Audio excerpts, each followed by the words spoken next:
साल के आखिरी ग्रहण का सूतककाल जारी है और अब से कुछ देर के बाद चंद्र ग्रहण शुरू हो जाएगा। चंद्र ग्रहण रात के 1:05 से शुरू है और ये 2:24 तक चलेगा। यह ग्रहण जो है मूलतः अश्विनी नक्षत्र और मेष राशि पर लगेगा। हालांकि यह आंशिक चंद्र ग्रहण होगा। इस चंद्र ग्रहण को भारत के कई हिस्सों में देखा जा सकता है। मैंने आपको पहले ही बताया है कि आज रात 1:05 से ये चंद्र ग्रहण शुरू होगा। रात के 2:24 तक ये चंद्र ग्रहण चलेगा। ज्योतिष शास्त्र के अनुसार चंद्र ग्रहण की वजह से प्राकृतिक आपदाओं का ज़्यादा प्रकोप देखने को मिलेगा। चीन, इराक, अफगानिस्तान जैसे देशों में भय और भूकंप जैसी कई घटनाएं होने की संभावना है। ज्योतिष शास्त्र ये भी कहता है कि ग्रहण काल के दौरान सबसे ज़्यादा कीटाणु फैलते हैं। इस कारण आप खाना परहेज कर सकते हैं। इस दौरान चंद्र ग्रहण जब तक है ग्रहण काल में आप भोजन करने से कीटाणु, दरअसल ये माना गया है कि कीटाणु शरीर के अंदर फैल जाता है और बीमारियां इससे ज़्यादा होती है। अब से क्या है कि चंद्र ग्रहण में आप क्या करें और न करें। चंद्र ग्रहण के दौरान पूजा पाठ, शुभ कार्य और खाना खाने की पाबंदी है। ऐसी मान्यता है कि ग्रहण काल में अगर कोई व्यक्ति खाना खाता है तो उस भोजन में जितने दाने पेट के अंदर जाते हैं उसने वर्षों तक व्यक्ति को नरक में रहना पड़ता है। इसलिए ग्रहण काल के दौरान भोजन करने से आप बचिए।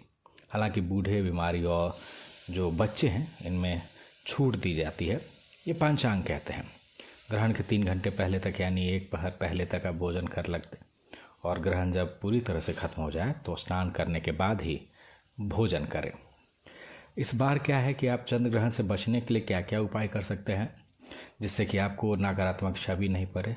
तो आइए हम आपको कुछ उपाय भी बता रहे हैं। चंद्र ग्रहण के दौरान चंद्रमा के मंत्रों का आप जाप अवश्य करें। ग्रहण का अशुभ प्रभाव। इसके अलावा आप कर सकते हैं कि ग्रहण के दौरान राहु और केतु के मंत्रों का भी जाप कर सकते हैं। इससे क्या है कि इससे नकारात्मक प्रभाव इसका नहीं पड़ेगा। साथ ही साथ चंद्र ग्रहण के बाद गरीबों को काले तिल, गुड़, आटा, चावल और सफ़ेद चीज़ों का दान आवश्यक रूप से करें। इससे ये होगा कि फल जो है शुभ होता है और अपने क्षमता के हिसाब से आप में जितनी क्षमता है, आप जितने सामर्थ्यवान हैं उस हिसाब से दान पुण्य चंद्र ग्रहण के ख़त्म होने के बाद अवश्य करें। इसके साथ ही आप ग्रहण खत्म होने के बाद सबसे पहले स्नान जरूर करें और पूजा स्थल पर गंगा जल से शिफ्ट करें। साथ ही आप जहाँ रह रहे हैं उस क्षेत्र को भी गंगा जल से छिड़काव आप करके ही पूजा करें। अब मैं आपको एक चंद्र ग्रहण का समय मैं पहले ही बता चुका हूँ कि रात के 1:44 के मध्य ये लगेगा और रात के 2:24 पर ये साल का आखिरी चंद्र ग्रहण खत्म होगा। इस तरह से ग्रहण करीब इस बार 1 घंटे और 19 मिनट तक चलेगा। चंद्र ग्रहण दरअसल लगता क्या है और इसके बारे में मैं आपको बता देता हूँ। वैदिक ज्योतिष शास्त्र के अनुसार जब सूर्य, चंद्रमा और पृथ्वी की युति होती है तो इसे ग्रहण कहा जाता है। धार्मिक मान्यता ये भी है कि समय समय पर पूर्णिमा पर चंद्र ग्रहण और अमावस्या तिथि पर सूर्य ग्रहण जरूर लगता है। यही विज्ञान में ग्रहण एक खगोलीय घटना है। जब सूर्य, पृथ्वी और चंद्रमा तीनों एक साथ लाइन में आते हैं तब चांद के ऊपर पृथ्वी की छाया पड़ती है। इसी को चंद्र ग्रहण कहा गया है। आप इसमें सूतक काल भी है साल का। हालांकि मैंने आपको पहले भी बताया कि ये साल का आखिरी चंद्र ग्रहण है। अब किन राशियों पर इसका प्रभाव पड़ेगा मैं इस बारे में बता देता हूँ। ये मिथुन, कर्क, वृश्चिक और कुंभ राशि वालों के लिए चंद्र ग्रहण शुभ है। मैं आपको फिर से दोहरा रहा हूँ। मिथुन, कर्क, वृश्चिक और कुंभ राशि वालों के लिए साल का ये जो आखिरी चंद्र ग्रहण है वो बेहद शुभ कहा गया है। अशुभ होगा इससे। साथ ही साथ मेष, वृषभ, सिंह, कन्या, तुला, धनु, मकर और मीन राशि वालों को ज़्यादा सावधान रहने की ज़रूरत है। ग्रहण का इन राशि वालों के ऊपर अनुकूल प्रभाव पड़ता नहीं दिख रहा है। चंद्र ग्रहण के साय में शरद पूर्णिमा भी त्यौहार आ चुका है। ऐसे में खुले आसमान में आप खीर ना खाएं और ना रखें। हिंदू मान्यता में शरद पूर्णिमा का विशेष महत्व है। बिहार के आप मिथिला क्षेत्र में जाएंगे तो आज कोजागरा का त्यौहार भी मनाया जा रहा है। ऐसे में शरद पूर्णिमा का दिन यानी 16 कलाओं से युक्त होता है। अब चंद्र ग्रहण में सबसे जो खास बात ध्यान रखने की ज़रूरत है वो गर्भवती महिलाओं को। दरअसल आज रात साल का ये चंद्र ग्रहण आखिरी है। ग्रहण का सूतक काल शुरू हो चुका है। इस चंद्र ग्रहण को भारत में भी देखा जा सकता है।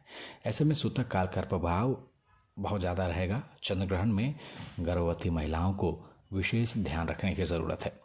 आज चंद्र ग्रहण के समय गर्भवती महिलाएं घर में ही रहें। कोशिश करें, अगर ज़रूरत नहीं है घर से बाहर निकलने की तो आप घर से बाहर नहीं ही निकलें, ये बेहतर हो सकता है। साथ ही चाकू जैसी कोई नुकीली चीज़ जो कोई होती है उसका इस्तेमाल आप बिल्कुल भी इस चंद्र ग्रहण के समय के दौरान नहीं के बराबर करें। ये इससे नकारात्मक प्रभाव पड़ सकता है। अब मैं एक बार फिर से आपको दोहरा रहा हूँ कि चंद्र ग्रहण के दौरान क्या करें और क्या ना करें। दरअसल धार्मिक मान्यता में ये कहा गया है कि ग्रहण की घटना शुभ नहीं है। सूतक काल और ग्रहण के दौरान कई तरह के नियमों का पालन भी किया जाता है।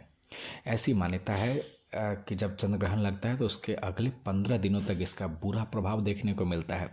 ऐसे में थोड़ा सा संभल कर रहने की आप तमाम लोगों की ज़रूरत है। मंत्रों का जाप करें, पूजा पाठ करें।